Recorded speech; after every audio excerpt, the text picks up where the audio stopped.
30 মধ্যে আপনার 5 মধ্যে রাবিশ আসেনি, 5 ব্লডও রাবিশ আসেনি অন্য কোনো। আপনি 20 টিপু ওই যাও ধরো, 20 টিপ ধরো, 20 টিপ মধ্যে আপনার 2 টিপু রাবিশ নাই অন্য, দেখুন না। রাজেশ্বরপুর বামনলইকায় বাঁধ সংলগ্ন রাস্তা মেরামতের কাজ নিয়ে চরম অসন্তোষ দেখা দিয়েছে। স্থানীয় বাসিন্দাদের সূত্রে জানা গেছে, গত মে মাসে লাল মাটি ফেলে এই রাস্তার কাজ শুরু করা হয়েছিল, কিন্তু পরবর্তীতে শুধু লাল মাটি ফেলে রেখেই কাজ বন্ধ করে দেওয়া হয়। ফলে গত 1 মাসেরও বেশি সময় ধরে এই রাস্তার কোনো অগ্রগতি হয়নি। এরই মধ্যে রাস্তাটি চলাচলের অযোগ্য হয়ে পড়ায় স্থানীয় সাধারণ মানুষ যাতায়াতের ক্ষেত্রে চরম ভোগান্তির মুখোমুখি হয়েছেন। এই দুরবস্থার কারণে এলাকাবাসী ক্রমাগত অভিযোগ জানানোর পর আজ আবারও নতুন করে লাল মাটি ফেলার কাজ শুরু হয়েছে।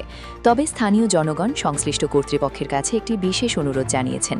তাদের বক্তব্য, এখন বর্ষাকাল হওয়ায় লাল মাটি ফেলার পর যদি বৃষ্টি নামে তবে এই রাস্তা আগের চেয়েও শোচনীয় ও কর্দমাক্ত হয়ে পড়বে এবং চলাচলের আর কোনো উপায় থাকবে না। তাই সংশ্লিষ্ট সরকারি বিভাগ যেন বিষয়টি গুরুত্ব সহকারে তদারকি করে কাজটিকে সঠিকভাবে সম্পন্ন করে এবং রাস্তা তৈরিতে যাতে কোনো ধরনের দুর্নীতি না হয় সেই দাবি জানানো হয়েছে। একই সাথে স্থানীয় বিধায়ক ডক্টর মিলন দাসের কাছে এলাকাবাসী অনুরোধ জানিয়েছেন, তিনি যেন তার ব্যস্ত সূচির মধ্য থেকেও কিছুটা সময় বের করে একবার এই এলাকায় এসে সরেজমিনে পরিস্থিতি পরিদর্শন করেন।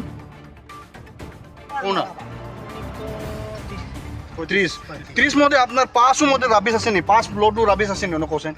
আপনি যে কইরা মাটি আলাদা আলাদা, আমি আপনারে কই হ্যাঁ কও। এই মাটির লগে ওই যে পাথর দেখা ওটাও দিয়া দিই আর বুঝছেন নি কিতা না না, আপনি কিতা কইছিলেন সকালে? আপনি সকালে কিতা কইছিলেন? হ্যাঁ রাবিশ তে আর এখন যেহেতু আমি এখন ফোন করি কইয়া দিছি তারে আর এখনো যাইয়া আপনি সকালে কইছো রাবিশ, এখন আপনি কইছো 30 টিপ ঠিক আছে, আপনি 20 টিপু ওই যাও ধরো, 20 টিপ ধরো, 20 টিপ মধ্যে আপনার 2 টিপু রাবিশ নাই অন্য, দেখুন না। আপনি কইতো রাবিশ ফলাই কই সকালে, যখন আমরা কিতা করতাম বলেন এই মাটিটা রাবিশ আরো মরতো নি কোনো বৃষ্টি পড়লে আমরা যেবার ফট হইতো না বুঝুন। আপনারও আছে, আপনারা টিউশন আওয়া যাওয়া সব কিছু বন্ধ হয়েছে।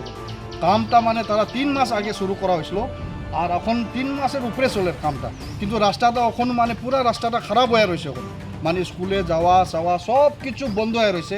আর এখন রুগীও মানে বাইরে কত রুগী দেখো, এখন আমরা কই থেকে ঘুরিয়া যায়, মানে পুরা নতুন বাজার ঘুরিয়া লালা যায়, আর কত কিলোমিটার ঘুরিয়া যায়, তবু আজকে পর্যন্ত কোনো রেসপন্স নাই না। একদিন ফালাইব আর 1 মাস পরে আবার কাজটা শুরু হয়ে যায়। কি বৃষ্টি পড়লে ছাত্রছাত্রীগুলো আসা যাওয়া করতে পারিনি। আমরা খুব একটা দুঃখিত, কিন্তু আমরা এখন দেখো আপাতত আমরা এই রাস্তাটা সারা লাল মাটি যদি আমরা ফালাইয়া যদি যায়, আমরা রাত্রে বরিশার সিজন, এখন রাত্রে বৃষ্টি দিব, সকালে আবার প্যাক হইব, বাচ্চাগুলো স্কুল যাইতে পারিয়ে না। এই ভিতরেও আমরা কি করব, আমরা তারারে আমরা এরকম কইছে, দেখো মে মাস থেকে কাম আরম্ভ করছে, কিন্তু আজ পর্যন্ত জুন জুলাই পর্যন্ত আই গেছে, কোনো একটা রাস্তার দিক নাই। আমরা এই মানে এক টুকরায় মাটি কিছু ঘাট করিয়া রাখছি, এই রকম আমরা রাস্তাটা বানাইয়া রাখছি। এখন আমরা ডিপার্টমেন্টে আমরা কইতে চাই, আপনার কাম করতে আমরা অসুবিধা নাই, কিন্তু আমরা যাওয়ার এক পথ, বাচ্চারা যাওয়া, বেমার আসার আমরা গাড়ি নেওয়া, আমরা যাওয়ার একটা ব্যবস্থা করিয়া দেও, একটা পার্ট করিয়া। বরাক উপত্যকার আরও খবরের জন্য দেখতে থাকুন চারিবন এপাও নিউজ।